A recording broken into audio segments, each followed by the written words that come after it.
மக்களே, Anbumani game over. இப்படி ஒரு சங்கடமான நிலையா? எம்பி பதவி முடிவுக்கு வருது, இனி என்ன ஆகுமோ?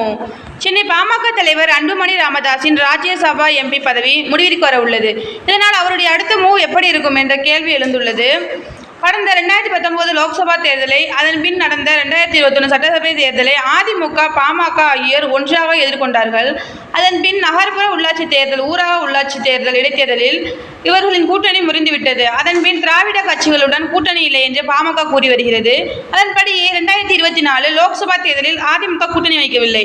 கடுமையான குற்றச்சாட்டு. 2021 சட்டசபை தேர்தலின் போதே அதிமுக தலைவர்கள் சிலர் பாமக போட்டியிடும் தொகுதிகளில் சரியாக வேலை செய்யவில்லை என்று விமர்சனங்கள் எழுந்தன. அதிமுக நிர்வாகிகள் கூட்டணி கட்சிகளுக்காக தேர்தலில் வேலை செய்வதில்லை, பாமக அதிமுகவிற்கு உதவுவது போல அதிமுக பாமகவுக்கு உதவுவதில்லை என்று பாமக தலைவர்கள், நிர்வாகிகள் சட்டசபை தேர்தலின் போதே அதிமுகவிடம் கடிந்து கொண்டனர். தேர்தல் நேரத்தில் நிர்வாகிகளை எடப்பாடி கண்ட்ரோல் செய்யவில்லை என்றால் ராமதாஸ் வெளிப்படையாக குற்றம் சாட்டியிருக்கிறார். கூட்டணி தர்மத்தை அதிமுக காப்பாற்றவில்லை, அதிமுகவிற்கு ஆளுமை மிக்க தலைவர்கள் இல்லை. இதனால் தேர்தல் நேரத்தில் அதிமுக நிர்வாகிகள் எங்களுக்கு ஒத்துழைப்பு கொடுக்கவில்லை, நிர்வாகிகளை சரியாக கட்டுப்படுத்த எடப்பாடிக்கு தெரியவில்லை. இதனால் எடப்பாடியுடன் கூட்டணி வைப்பதில் பலனில்லை என்று கூறி ராமதாஸ் அதிமுகவுடனான கூட்டணியை விமர்சனம் செய்துள்ளார். எடப்பாடியை வெளிப்படையாக விமர்சனம் செய்துவிட்டு ராமதாஸ் கூட்டணியில் இருந்து வெளியேறி உள்ளார்.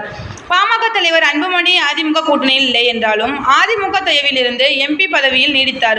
அதிமுக எம்எல்ஏக்கள் உதவியோடு கிடைத்த ராஜ்யசபா எம்பி பதவியில் அவர் தொடர்ந்து நீடித்தார். இப்படிப்பட்ட நிலையில் தான் பாமக தலைவர் அன்புமணி ராமதாஸின் ராஜ்யசபா எம்பி பதவி முடிவிற்கு வருகிறது.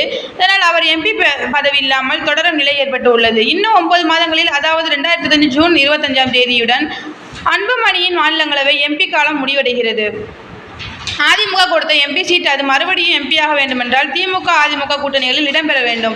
அதனால் அவருக்கு மிகப்பெரிய தர்மசங்கடம் ஏற்பட்டு உள்ளது. கடந்த 2019 லோக்சபா தேர்தலை, அதன் பின் நடந்த 2021 சட்டசபை தேர்தலை அதிமுக, பாமக ஆகியோர் ஒன்றாக எதிர்கொண்டார்கள். அதன் பின் நகர்ப்புற உள்ளாட்சி தேர்தல், ஊரக உள்ளாட்சி இடைத்தேர்தலில் இவர்கள் கூட்டணி முறிந்துவிட்டது. அதன் பின் திராவிட கட்சிகளுடன் கூட்டணி இல்லை என்று பாமக கூறி வருகிறது. அதன்படியே 2024 லோக்சபா தேர்தலில் அதிமுக கூட்டணி வைக்கவில்லை. இப்போது எம்பி பதவி இல்லாததால் மீண்டும் திராவிட கட்சிகள் பக்கம் பாமக செல்லுமா என்ற கேள்வி மீண்டும் எழுந்துள்ளது. தேங்க்யூ.